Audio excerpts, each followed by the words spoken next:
Well, welcome to this week's episode of Decarb Connects podcast. And today I'm joined by Rich Powell, who's Executive Director of ClearPath. Now, Rich, you are sitting right in the middle of DC at the moment, at the heart of kind of policy and all sorts of other things. Why don't you kick off with how have you arrived at this point in time? So how is it that you and I are talking about the energy transition? How is it that you've arrived at this stage of your career? Thanks first so much, Alex, for having us, and just delighted to be here and big fan of the show.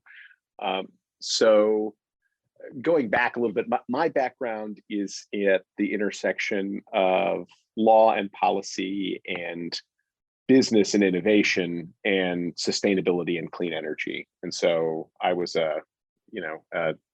let's call it a failed law student that was saved from a life in a corporate law firm by a management consultancy, McKinsey and Company. And so I worked there for a number of global clients, both huge consumers of energy who wanted to consume cleaner energy over time and use less energy over time. I worked with national governments around the world on their green growth strategy. I worked with new companies bringing radical innovation into the market and trying to break in with clean technology solutions. And I worked with nonprofits and foundations trying to improve their business models and update their strategies.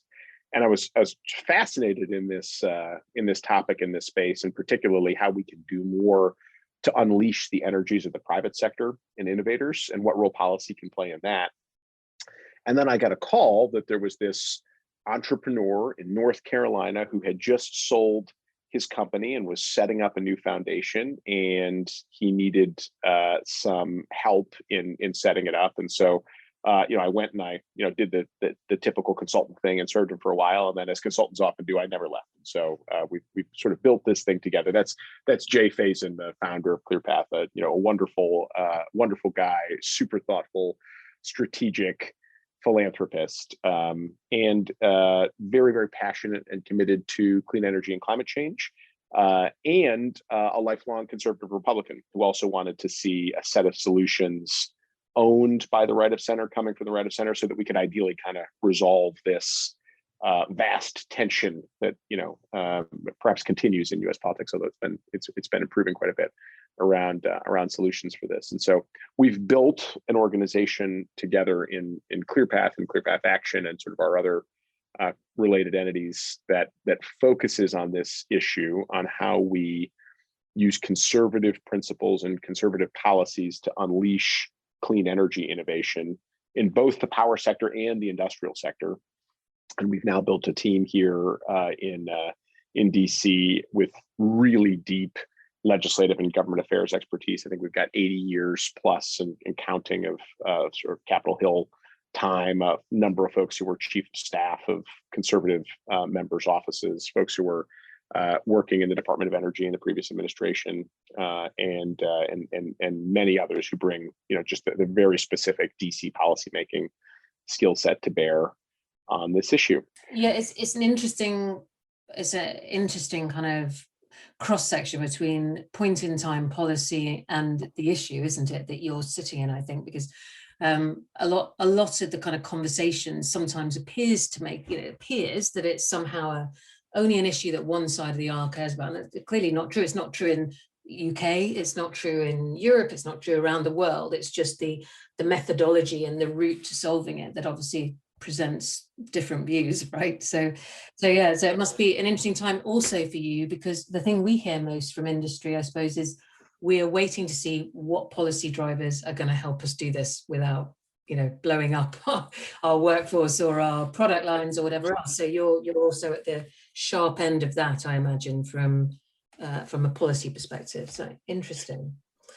So the lens that ClearPath brings then is a commitment to the energy transition. But tell me a little bit about how does it play out? What's the kind of the flow of the work, the flow of discussions that as an organization you're involved in? At a high level, we start with the science, which is where I'd argue actually many conservatives start on the climate issue. And unfortunately, the science is brutal. And I don't mean that in the way that I think many progressives often cast the science, which is about, very rapid near-term transition for any particular country. The science is brutal in that it's a global challenge, a global problem. And, whatever you think about historical responsibility for emissions or emissions per capita or whatever else, the atmosphere doesn't care where that CO2 came from. And so the atmosphere responds the same way to a molecule of CO2 or other greenhouse gases that are released in the United States today, or China today, or Nigeria tomorrow, or Indonesia tomorrow. And the simple reality is that the rapidly developing world has built and continues to build a highly emitting energy and industrial system. And I mean, if you look at just the projected growth in emissions from the rapidly developing Asian countries alone, that will be more than the total emissions of the US economy today by 2050. And so that argument is sometimes used by folks in the developed world to say, well, let's just throw up our hands.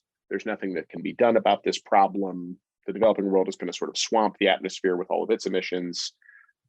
We don't need to do anything, or we can't do anything. We take just the opposite, which is to say, well, we must do something, but we must orient our policy and our response in the developed world toward this global challenge.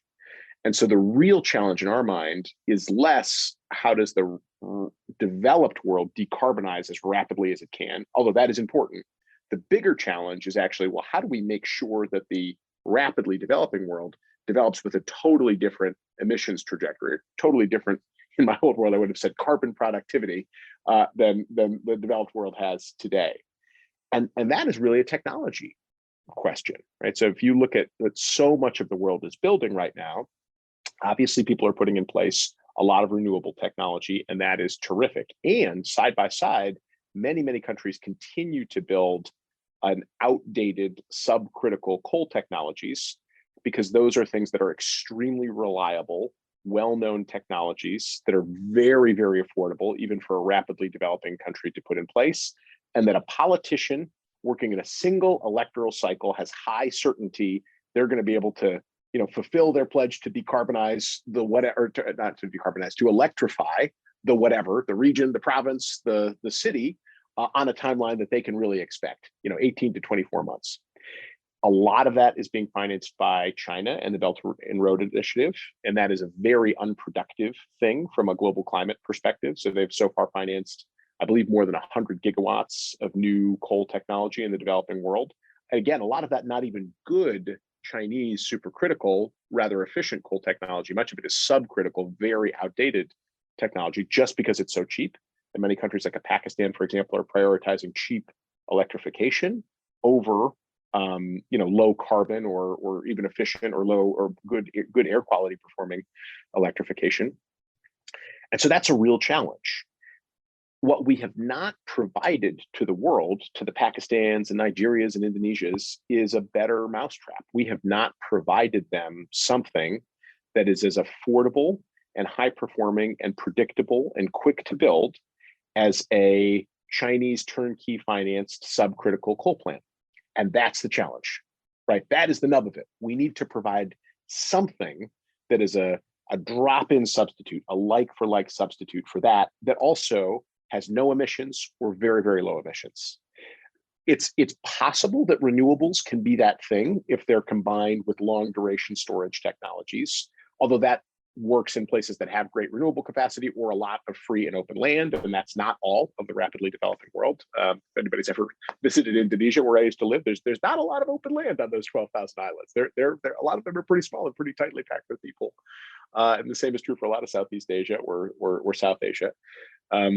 The other candidate technologies are all the things that we also work on, things like advanced nuclear energy, or putting carbon capture technologies on those fossil fuels, or enhanced geothermal that you could develop in parts of the world that don't have traditional geothermal resources, or things like hydropower, next generation hydropower, even powering up existing dams. So there's a suite of technologies out there that could be candidates for this like for like substitute to all the subcritical coal that's going in. And we're really focused on those. In addition, so much of that coal and so much of that coal energy is going into industrial capacity. in the developing world. And so much of that industrial capacity itself has so many emissions. If you look at how we traditionally make concrete or coal, or how we create or use the natural gas or coal that goes in and creates the heat in so many other industrial processes, there's a lot of work that needs to be done on decarbonizing heavy industry. And we are so much further behind in that space than we are in the power space. So with that long preamble, that brings us back to the US. So if that's the challenge, right, is finding this magic technology or ideally set of technologies that can accomplish this, then the highest and best use of US climate policy is really gearing it toward that global innovation challenge and trying to radically improve the cost and performance of some set of these zero emission power and industrial technologies. And so we end up really focusing in DC on things like, well, what can the Department of Energy do to radically improve its processes for applied energy research, for demonstrating these things on the US grid? How do we turn the US grid in almost a test bed for these things so that we can stand them up and demonstrate them and deploy them enough to bring the cost down, but really all geared toward exports? And then what are the other things that we need to do to make that happen? How do we maximize the use of our export credit agencies here, or export finance agencies, which are robust organizations? I mean, they're not quite the scale of what China has built in Belt and Road, although I'd argue that a lot of that Chinese money is actually wasted and counterproductive as well for them. I think we could actually be competitive in a number of countries and be offering much cleaner turnkey solutions than China is offering, and really changing the global climate balance if we just made some important changes to US climate and trade and export policy. I'm really interested in that. Whilst the lens, like the conservative lens, may have a different viewpoint, actually a lot of those mechanisms, a lot of those discussions you talked about, like how do we get the kind of climate innovation funds to focus in the right area? I mean, you must be sometimes working in tandem with people on the other side of the aisle, because the actual mechanisms don't differ. It's the lens that is that lens the right word for this? I don't know. The vantage point is the difference, isn't it? Rather than the how we get it done. I think there are many folks on the left of center that understand the innovation challenge and understand that we don't have all of the technologies that we need to decarbonize today. There is a group, a very vocal, although I would argue increasingly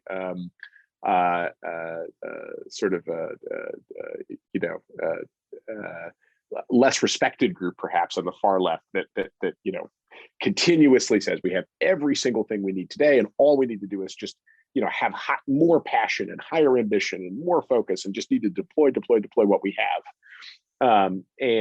But I do think that there are so many folks on the left of center that understand the need for innovation, and it produced the remarkable bipartisan results we had at the end of the last Congress. Folks have almost certainly not heard anything about this, but in December, in the omnibus bill passed at the end of the last Congress, signed into law by President Trump, we passed the Energy Act of 2020, which is the largest clean energy and climate bill really since the 2005 Energy Policy Act in the United States. It was a remarkable piece of legislation that sort of set up a Manhattan Project moonshot style demonstration program at the Department of Energy, which it appears the Department of Energy is beginning to implement. They announced just this last week the beginning of their Earth Shots initiative, is what they're calling it, and it effectively is just implementing this piece of bipartisan legislation passed last fall, which is great. And it's basically picking a number of these key candidate technologies, setting really aggressive performance targets for improving the cost and improving the reliability, and then selectively moving resources to either applied research, say at our national laboratories, or specifically into cost share demonstrations with the private sector to actually prove these things out. And so this has already begun in the Trump administration with things like the Advanced Reactor Demonstration Program, where we're setting up a whole new generation of advanced nuclear reactors in the United States. It's also begun in the Trump administration with something called the Energy Storage Grand Challenge, which I was happy to hear this Department of Energy has decided to continue, which is effectively attempts to do the same for long duration energy storage, not just the current lithium ion battery technology, which could last for 3 or 4 hours, but things that would actually store energy for days or even weeks at a time to solve the really big challenges of variability in renewable energy. And so I think we're aligning, together in a bipartisan way on this track where setting big aggressive goals and demonstrating these technologies is a place where both parties can work together. I imagine that must give also just more confidence to all kinds of industrial leaders to hear about. Not about whether it's bipartisan in terms of where they sit in this political spectrum, but one of the kind of points that we often hear is not just we need a bit more incentive, we need a bit more policy, but it's also I want to be able to trust that the policy landscape isn't going to be blown up in 4 years time or 8 years time, because if we're investing over a 15, 20 or 30 year cycle, they need to feel like there's more kind of certainty. You can't guarantee it, but so I guess being able to sort of point to those bipartisan wins is it's part of that, isn't it? It sort of gives companies that also need to step forward and make their own investments kind of more of confidence that is a something they can comfortably do. Right. I mean, the thing that I think companies hate most is just these wild swings of the pendulum, right? From, we're going 100 miles an hour on climate policy to, we want to go backward or something like that, right? And so I think the more that we can get to a bipartisan conversation that's perhaps not moving as fast as some people on the far left want, but that is moving us steadily, where in every single Congress, we're enacting something like that Energy Act of 2020, which is doing a lot on innovation, a lot on incentives, which then pull those technologies into the market, deploy them, bring down the cost and learning by doing, and then also removes the regulatory roadblocks to standing these things up. I mean, we have a terrible time, just for example, in the United States on building new transmission, right? Just to get our terrific renewable resources moving around the country, or even to help nuclear, right? For example, which is really run best flat out all the time to all the places that it could be useful.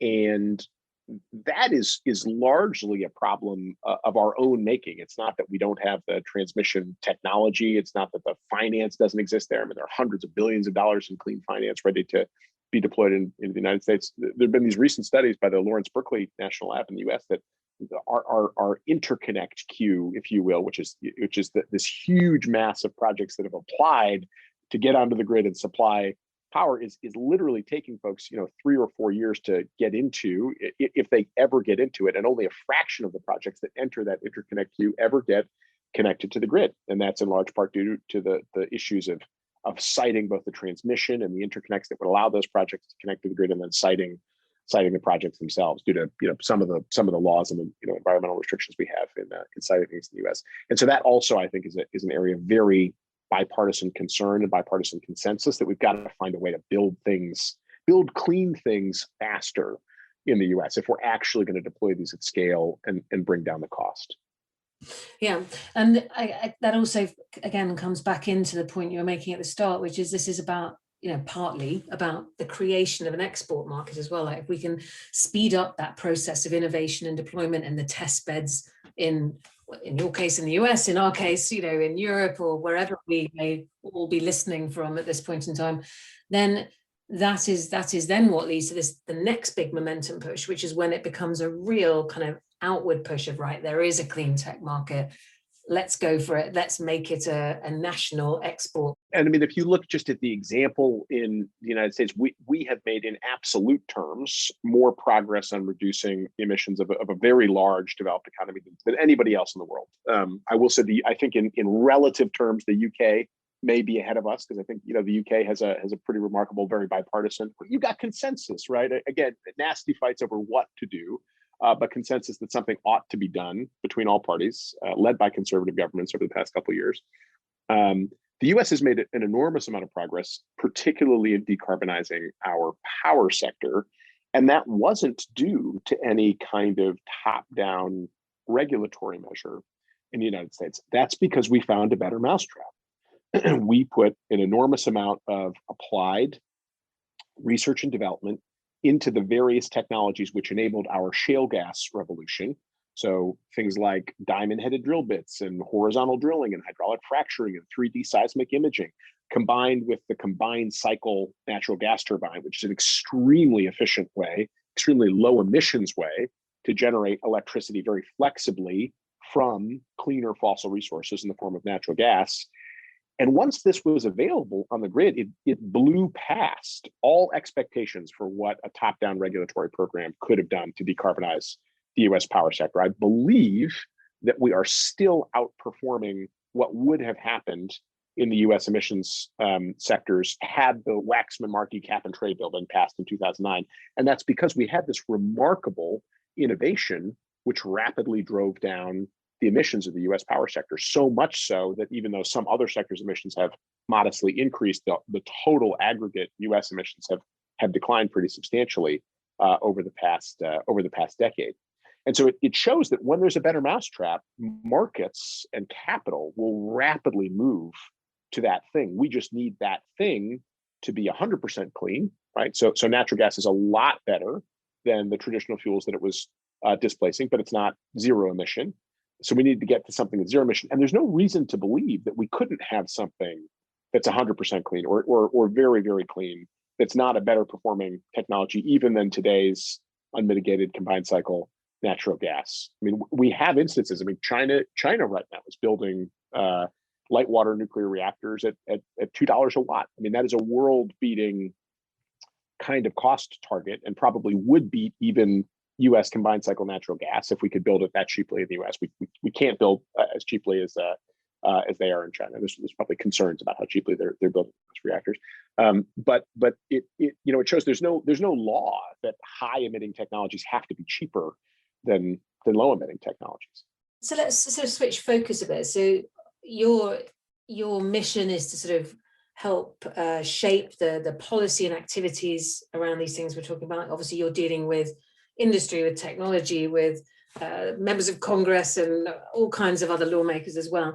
So let's switch to the kind of the members of Congress, because I'm kind of interested in this. It's obviously the kind of the real workhorse of the US setup, right? So when you're talking to them, when they're talking to you about these issues around hard to abate industrial sectors, which of course is, again, just pulling it back to where our kind of focus really is those energy intensive sectors. What are they most often asking you about, or what is most often coming up as the conversation at that kind of level of the legislature? What things occupy them the most around this issue? Well, on the hard to abate sectors, I think everyone, effectively sees that this is coming to the hard to abate sectors, just as it's, really come to the power sector. I mean, in the US power sector, for example, it's now effectively business as usual for an investor-owned utility to commit to getting to net zero by 2050 and to every single year report on their progress to do that. Their investors want them to do that. That's pretty standard in the power sector now in the US, and effectively it's become standard in big parts of the transportation sector. The industry sector is just getting started in this. I think we had the first large US steel company, US Steel, as a matter of fact, make its commitment to net zero emissions by 2050. I think everybody realizes that's a heavier lift for the hard to abate sectors than the power sector. The technology is really much less evolved today. And so I think folks are concerned about that, right? They're concerned that we may not have the technologies that we need to accomplish that. So I think that's creating a lot of urgency to also get serious about that technology agenda.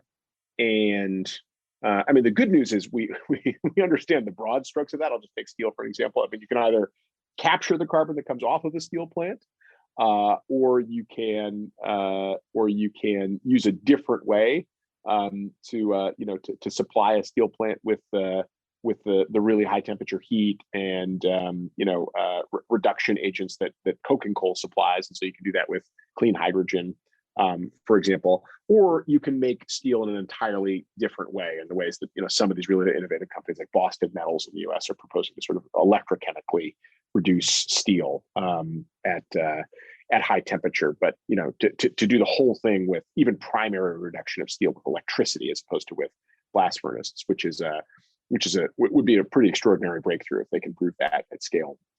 So we kind of know the contours of that, but just like anything else, the only times that we have transitioned big, serious, heavy, energy-intensive things in the U.S., there's been a significant role for government in that. There's been a significant role for the applied research. There's been cost shares for the demonstrations. There's been deployment incentives to bring down the costs and help those things enter into the market.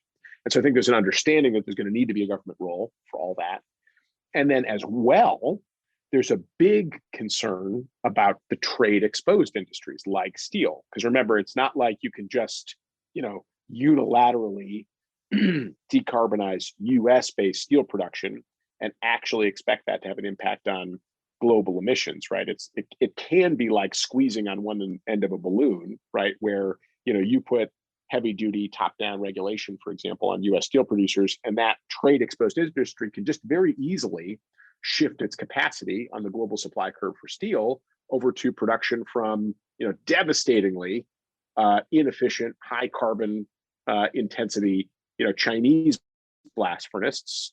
And then that steel could just be imported into the US to satisfy US steel demand. And then we've done nothing. In fact, we may actually have gone back significantly. We may have lost on US economic competitiveness, on US jobs, and we may actually have increased global emissions as a result of a policy like that. And so I think that particularly for these trade exposed industries, there's a real feeling that we've got to be smart about the way that we do this. And we've got to do it in a way that focuses on technology and on incentives and on helping these companies come along, as opposed to effectively steering the production to less environmentally rigorous countries elsewhere around the world. Another kind of interesting thing the last couple of weeks, which is not climate related, but of course with these discussions about a global tax regime, do you think there's something that could be taken from that? Or is there a way of approaching it as a G7, as a G20, as a G however many, to have principles, or do you think that's just too complicated a route? Yeah,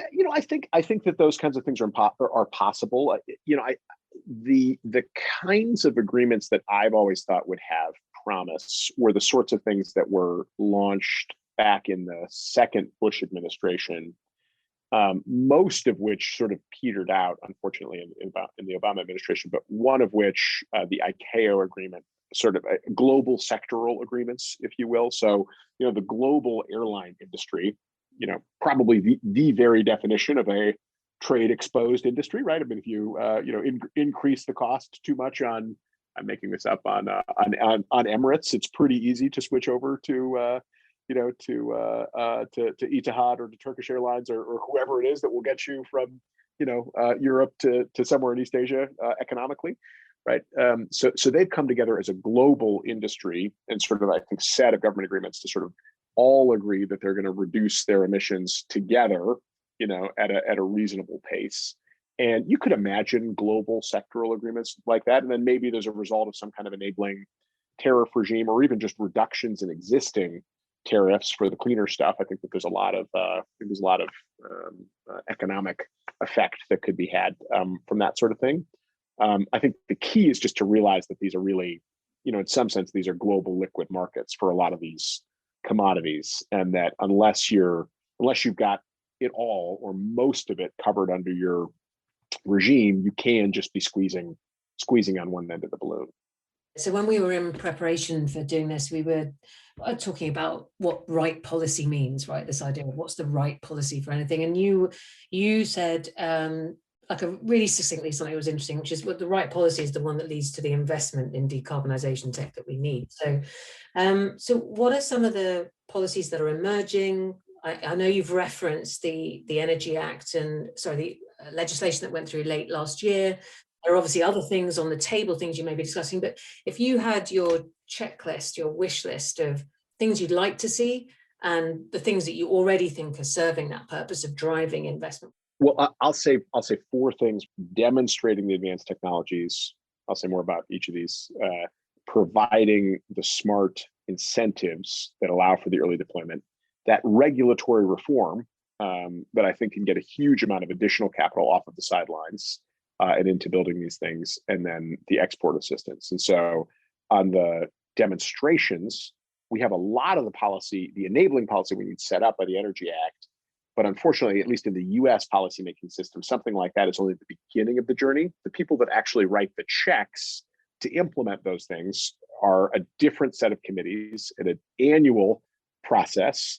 So we need to have very strong appropriations, that's what the process is called here, to actually fund those demonstration programs over the next 5 to 7 years in many cases. Those are all going to be matched by very robust cost shares from the private sector. So for example, one of these advanced nuclear reactors that we're building, it's the reactor is a joint venture between TerraPower, which is Bill Gates backed sort of nuclear startup firm, and GE Hitachi, which is subsidiary of GE, one of our national global kind of energy and industrial champions in the US. They're going to have about a 50% cost share for that project from the US Department of Energy. The other 50% will come from that consortium of sort of innovative investors. So they're basically each going to put in, round numbers, about $2 billion for that thing. And then the idea is for them to sell this first demonstration reactor to a utility. In this case, it's just been announced it'll be Pacificor in Wyoming, which is a subsidiary of Berkshire Hathaway Energy, kind of Warren Buffett's big company. But so, Bill is basically then going to sell this reactor to Warren for $1 billion, right? So Bill will have, he'll have mobilized effectively $1 billion in his and others and GE's kind of philanthropic and R&D capital into this thing. The Department of Energy will have come in with $2 billion, and Pacificor will take, the remaining $1 billion, which is the commercially feasible cost to buy a 300 megawatt advanced flexible nuclear reactor. That would actually be a remarkable deal for any company, really anywhere in the world, to get to a 24/7 flexible, clean generating source for under $3 a watt. Nobody is producing really anything like that in the world. And so that's the kind of structure that can help get the first of these things built. That's the demonstration. Unfortunately, we then need to get thing 2 through 20 built as well. And the DOE can't and really shouldn't be involved in it as much in all of these later demonstrations because there's a lot of friction in the DOE process. In the US, the tax code has been a lot better in doing that and providing incentives to these things. And so there's a terrific concept from it's now bipartisan in the US and bicameral, which means there's a version of it introduced in both houses of our legislature, called the Energy Sector Innovation Credit.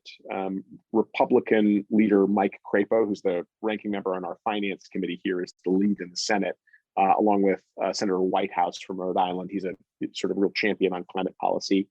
And this is a permanent structure with bins set up for each of the innovative clean power technologies that would provide really rich incentives upfront for that, number 2 through 20. And then the incentives would start to diminish as the technology increases in market share. And then at some point, basically where US solar is today in our share, the technologies the incentives would sunset.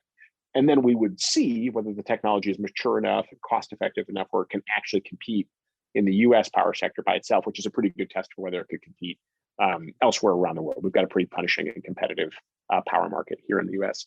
So I think some kind of incentive structure like ESIC or other things is the next step.